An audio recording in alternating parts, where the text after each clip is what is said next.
வணக்கம். டிசம்பர் 12ஆம் தேதி இன்னைக்கான 2வது பதிவு. பங்குச்சந்தையில் நடந்த சில விஷயங்களை விரைவாக பார்க்கலாம்.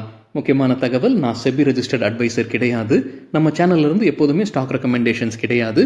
யூடியூப் சேனல் மட்டும் இல்லைங்க, மற்ற சோஷியல் மீடியா பிளாட்ஃபார்மான இன்ஸ்டாகிராம், வாட்ஸ்அப், டெலிகிராம்ல இருந்து கூட நாம ஸ்டாக் ரெக்கமெண்டேஷன்ஸ் வழங்குவதில்லை. மேலும் பணத்தை வாங்கிட்டு எந்த சேவையும் வழங்குவது இல்லை. பல போலியான குரூப் இயங்கிட்டு இருக்கு. தயவு செய்து ஜாகிரதையாக இருங்க. இந்த வீடியோவில் காட்டக்கூடிய அனைத்து கம்பெனிகளும் வெறும் இன்ஃபர்மேஷனல் பர்பஸ்க்காக மட்டுமே முதலீடு செய்யுங்கன்னு சொல்கிற வீடியோ கிடையாது. எந்த ஒரு முதலீட்லையும் ரிஸ்க் இருக்கும். ரிஸ்க் புரியாமல் இன்வெஸ்ட் செய்யாதீங்க. ரிஸ்க் புரியலன்னா தயவு செய்து இன்வெஸ்ட்மெண்ட்டை தவிர்த்துருங்க. நம்ம ருபி டிரைவர் சேனலை ஆதரிக்கிற அனைத்து நல்ல உள்ளங்களுக்கும் நன்றி. நம்ம மார்க்கெட் ஓப்பன் ஆகிறதுக்கு முன்னாடி உலக மார்க்கெட்ஸ் எப்படி இருந்ததுன்னு பார்க்கும்போது யூஎஸ் மார்க்கெட்ஸ் நேற்று க்ரீனில் தான் க்ளோஸ் ஆகியிருந்தது. S&P 500 0.8%, நாஸ்டாக் 1.8% அதிகரித்தது. நாஸ்டாக் முதல் முறையாக 20,000 லெவலில் கடந்திருக்குன்னு எக்கனாமிக் டைம்ஸில் அப்டேட் கொடுத்துருக்குறாங்க. பெரும்பாலான யூரோப்பியன் மார்க்கெட்ஸும் நேற்று க்ரீனில் தான் க்ளோஸ் ஆகியிருந்தது. இன்றைக்கி நம்ம மார்க்கெட் ஓப்பன் ஆகிறதுக்கு முன்னாடி ஏஷியன் மார்க்கெட்ஸ் எப்படி இருக்குன்னு பார்க்கும்போது பெரும்பாலும் க்ரீனில் தான் ட்ரேட் ஆகிட்டு இருக்கு. குறிப்பாக கிஃப்ட் நிஃப்டி ஃப்ளாட்டாக ட்ரேட் ஆகிட்டு இருக்கு. நம்ம மார்க்கெட் ஓப்பன் ஆகிறதுக்கு முன்னாடி எடுத்த ஸ்க்ரீன்ஷாட். இந்த வீடியோ சேர தருணத்தில் நம்ம மார்க்கெட் ஓப்பன் ஆகி நிஃப்டி ஃப்ளாட்டாக ட்ரேட் ஆகிட்டு இருக்கு. சில இண்டிவிஜுவல் ஸ்டாக்ஸ் மற்றும் செய்திகள் விரைவாக பார்க்கலாம். எமரால்ட் டயர் மேனுஃபேக்சரர்ஸ் IPO முடிஞ்சு இன்னைக்கு லிஸ்டிங் ஆயிருக்கு. 90% கூடுதலாக லிஸ்டிங் ஆயிருப்பதாக எக்கனாமிக் டைம்ஸ்லேருந்து கிடைத்த தகவல். நுவாமா வெல்த் இன்னைக்கு ஒரு 6% விழுந்திருக்கு இன்ட்ராடேலன்னு CNBC TV 18 தகவல் சொல்லியிருக்கிறாங்க. காலையில் வீடியோவில் நம்ம செய்தி பார்த்துருந்தோம். ஒரு பெரிய டீல் நடப்பதற்கான வாய்ப்பு இருக்குது. சிலர் ஷேர்ஸை விற்பனை செய்வதற்கான வாய்ப்பு இருக்குது. குறிப்பாக ஈடல் வைஸ் குரூப் விற்பனை செய்வாங்கன்ற எதிர்பார்ப்புன்னு காலையில் வீடியோவில் செய்தி பார்த்துருந்தோம். இப்போ CNBC TV 18 அது உறுதி செய்திருக்கிறாங்க. 2100 கோடி ரூபாய்க்கான பிளாக் டீல் நடந்திருக்கு. ஆனால் யார் வாங்கியிருக்கிறாங்க, யார் விற்பனை செய்திருக்காங்கன்றது உறுதி செய்யலை. சாயங்காலமாக ஸ்டாக் எக்ஸ்சேஞ்சிலேருந்து அந்த டேட்டா கிடைக்கும்.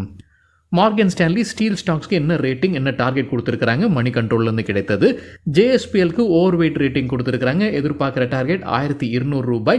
தற்போதைய லெவலிருந்து 21% அதிகரிப்பதற்கான வாய்ப்பு இருக்குது. JSW ஸ்டீலுக்கு ஓவர் வெயிட் ரேட்டிங், எதிர்பார்க்குற டார்கெட் ₹1,150. 16% அதிகரிப்பதற்கான வாய்ப்பு இருக்குது. டாடா ஸ்டீலுக்கு ஈக்குவல் வெயிட் ரேட்டிங் கொடுத்துருக்காங்க. எதிர்பார்க்குற டார்கெட் ₹160 ஒரு ஷேருக்கு. தற்போதைய லெவலிருந்து 7% அதிகரிக்கும்ன்ற எதிர்பார்ப்பு. சேலுக்கு underweight rating, SAIL steel authority of இந்தியாவுக்கு அண்டர் வெயிட் ரேட்டிங் கொடுத்துருக்காங்க. ₹115 எதிர்பார்க்கிற டார்கெட். தற்போதைய லெவலிருந்து 9% விழும்னு சொல்லியிருக்கிறாங்க மார்கன் ஸ்டான்லி. வேதாந்தா குறித்து மணி கண்ட்ரோல்லேருந்து கிடைத்த ஒரு தகவல். டிசம்பர் 16ஆம் தேதி அவங்க டிவிடெண்ட் குறித்து முடிவெடுக்க இருக்கிறாங்க. டிவிடெண்ட் அறிவிச்சாங்கன்னா அதற்கான ரெக்கார்ட் டேட் டிசம்பர் 24ஆம் தேதி. இந்த மீட்டிங் அக்டோபர் மாதத்திலே நடைபெற இருந்ததுங்க. ஆனால் அப்போ அவங்க ரத்து செய்திருந்தாங்க. இப்போ டிசம்பர் 16ஆம் தேதி டிவிடெண்ட் குறித்து முடிவெடுக்க இருப்பதாக அப்டேட். அப்படி டிவிடெண்ட் அறிவிச்சாங்கன்னா அதற்கான record date December 24. PC jewellers குறித்து மணி கண்ட்ரோல்லேருந்து கிடைத்த ஒரு தகவல். அவங்க கடன் கொடுத்தவங்களுக்கு ஷேர்ஸ் வழியாக செட்டில் பண்ணியிருக்கிறாங்க. 5.17 கோடி ஈக்விட்டி ஷேர்ஸ் ஒதுக்கி இருக்கிறாங்க. ஒரு ஷேருடைய ₹292 டிரான்சாக்ஷன் நடத்தியிருக்கிறாங்க ப்ரிஃபரன்ஷியல் அலாட்மெண்ட் வழியாக. கான்கார்க்கு கோல்ட்மேன் சாக்ஸ் செல் ரேட்டிங் தொடர்ந்து கொடுத்துருக்காங்க. டார்கெட் ப்ரைஸை குறைச்சிருக்கிறாங்க ₹710. தற்போதைய லெவலிருந்து 15% விழும்னு எதிர்பார்க்கிறாங்க கோல்ட்மேன் சாக்ஸ். பஜாஜ் ஹவுசிங் ஃபினான்ஸ் குறித்து மணி கண்ட்ரோல்லேருந்து கிடைத்த ஒரு தகவல். அது ஃபோக்கஸில் இருப்பதற்கான வாய்ப்பு இருக்குது. என்ன காரணம்னா லாக்இன் பீரியட் முடிவுக்கு வருது. ஆங்கர் இன்வெஸ்டர்ஸுடைய 3 மாதத்திற்கான லாக்இன் பீரியட் முடிவுக்கு வந்திருக்கு. 12.6 கோடி ஈக்விட்டி ஷேர்ஸ் இப்போ விற்பனைக்கு வருவதற்கான வாய்ப்புகள் இருக்குது. கட்டாயமாக வரும்ன்றது கிடையாது, ஆனால் வருவதற்கான வாய்ப்புகள் இருக்குது. அதாவது ஒட்டுமொத்த ஈக்விட்டி ஷேர்ஸில் அது 2%. பஜாஜ் ஹவுசிங் ஃபினான்ஸ் இப்போ என்ன ப்ரைஸில் ட்ரேட் ஆகிட்டு இருக்கு, IPO விலையுடன் ஒப்பிட்டு பார்க்கும்போது 100% அதிகமாக இப்போ கம்பெனியுடைய ஷேர் ப்ரைஸ் ட்ரேட் ஆகிட்டு இருக்கு. அதிகபட்சமாக 188 வரைக்கும் போனது லிஸ்டிங்க்கு பிறகு. அதற்கு 188லேருந்து 25% கரெக்ஷன் ஆயிருக்கு. இப்போ தற்போது லெவலில் பார்க்கும்போது IPO ப்ரைஸுடன் ஒப்பிட்டு பார்க்கும்போது 100% அதிகமாக இருக்குது. கிராசிம் இண்டஸ்ட்ரீஸ் தற்போது அப்டேட் இருக்குது. கம்பெனி ஃபண்ட் ரைசிங் பண்ணுறாங்க. நான் கன்வெர்ட்டபிள் டிபெஞ்சர்ஸ் பிரைவேட் பிளேஸ்மெண்ட் வழியாக ₹2,000 கோடி வரைக்கும் கிராசிம் இண்டஸ்ட்ரீஸ் ஃபண்ட் ரைசிங் பண்ண இருக்கிறாங்க. பிரெயின்பீ சொல்யூஷன்ஸ் குறித்து மணி கண்ட்ரோல்லேருந்து கிடைத்த ஒரு தகவல். கோடெக் செக்யூரிட்டிஸ் இனிஷியேட் பண்ணியிருக்காங்க கவரேஜ். ஆட் ரேட்டிங் கொடுத்துருக்காங்க. எதிர்பார்க்குற டார்கெட் ₹630. செக்யூரிட்டி சில ஸ்டாக் ரெக்கமெண்டேஷன்ஸ் கொடுத்துருக்காங்க. பிஸ்னஸ் டுடேலேருந்து கிடைத்த தகவல். PNC இன்ஃப்ராடெக்கு buy rating target 385, stop loss 310. Rail Vikas Nigam லிமிடெடுக்கு buy rating target 530, stop loss 465. Larsen and டியூப்ரோக்கு மெக்வெரி அவுட் பர்ஃபார்ம் ரேட்டிங் கொடுத்துருக்காங்க. எதிர்பார்க்குற டார்கெட் ₹4,210. தற்போதைய லெவலிருந்து 9% அதிகரிப்பதற்கான வாய்ப்பு இருக்குது. ஐஷர் மோட்டார்ஸ் மற்றும் ஹீரோ மோட்டோகார்ப் குறித்து மணி கண்ட்ரோல்லேருந்து கிடைத்த தகவல், இந்த 2 ஸ்டாக்ஸுக்கு தான் அதிகமாக அப்கிரேட் பண்ணியிருக்கிறாங்க அனலிஸ்ட் நவம்பர் மாதத்தில். அதிகமாக டவுன்கிரேட் பண்ண ஸ்டாக் வந்து டாடா மோட்டார்ஸ், இதுவும் நவம்பர் மாதத்தில்.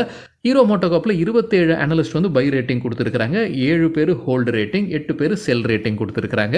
ஐஷர் மோட்டார்ஸ்க்கு 16 பேர் பை ரெக்கமெண்டேஷன், 13 பேர் ஹோல்டு ரெக்கமெண்டேஷன், 12 பேர் செல் ரெக்கமெண்டேஷன் கொடுத்துருக்காங்க. டாடா மோட்டார்ஸ்க்கு 22 பேர் பை ரேட்டிங்கும், 9 பேர் ஹோல்டு ரேட்டிங்கும், 5 பேர் செல் ரேட்டிங் கொடுத்துருக்காங்க. தகவல் நமக்கு கிடைத்தது மணி கண்ட்ரோல்ல இருந்து.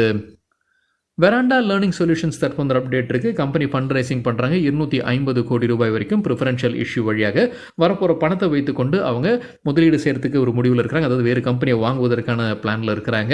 ஏற்கனவே இருக்கக்கூடிய கடன், குறிப்பாக நான் கன்வெர்ட்டபிள் டிபென்ச்சர்ஸுடைய ரீபேமெண்ட் பயன்படுத்த போகிறாங்க. பிஸ்னஸ் ஆப்ரேஷன்ஸுக்கு பயன்படுத்த போகிறதாக வெராண்டா லேர்னிங் சொல்யூஷன்ஸ் அப்டேட் கொடுத்துருக்காங்க. ஏஞ்சல் ஒன் சில ஸ்டாக் ரெக்கமெண்டேஷன்ஸ் கொடுத்துருக்காங்க. மின் பத்திரிகையிலேருந்து கிடைத்த தகவல், டால்மியா பாரத்துக்கு buy rating, target 2100, 2140, stop loss 1860. Texmaco ரயிலுக்கு buy rating, target 250, 255, stop loss 210. Suzlon Energy குறித்து சிஎன்பிசி டிவி 18லேருந்து கிடைத்த ஒரு தகவல், நவம்பர் மாதத்தில் 2 மியூச்சுவல் ஃபண்ட்ஸ் ஷேர்ஸை வாங்கியிருக்கிறாங்க. ஒன்று ஹெச்டிஎஃப்சி மியூச்சுவல் ஃபண்ட், மற்றொன்று Mirae mutual fund. Mutual funds ஒட்டு மொத்தமாக 4.14% ஸ்டேக் வைத்திருக்கிறாங்க. செப்டம்பர் மாத இறுதியில் 28 ஃபண்ட்ஸ் ஸ்டேக் வைத்திருக்கிறாங்க, 4.14%. ஃபாரின் போர்ட்ஃபோலியோ இன்வெஸ்டர்ஸ் 23% ஸ்டேக் வைத்திருக்கிறாங்க சுஸ்லான் எனர்ஜியில். ஸ்மால் ஷேர் ஹோல்டர்ஸுடைய எண்ணிக்கை 50 லட்சம், அவங்க வைத்திருக்கக்கூடிய சதவீதம் 23.55. ரிலையன்ஸ் இன்ஃப்ராஸ்ட்ரக்சர் மற்றும் ஆக்சிஸ் பேங்க் குறித்து பிஸ்னஸ் ஸ்டாண்டர்ட்லேருந்து கிடைத்த ஒரு தகவல், சுப்ரீம் கோர்ட் கண்டெம்ட் நோட்டீஸ் அனுப்பியிருக்கிறாங்க. ரிலையன்ஸ் இன்ஃப்ராஸ்ட்ரக்சருடைய சப்சிடரி நிறுவனமான Delhi Airport Metro Express Private limited மற்றும் அதோடைய எம்டிக்கு, அதே போல் ஆக்சிஸ் பேங்குடைய எம்டிக்கும் கண்டெம்ட் நோட்டீஸ் அனுப்பியிருக்கிறாங்க.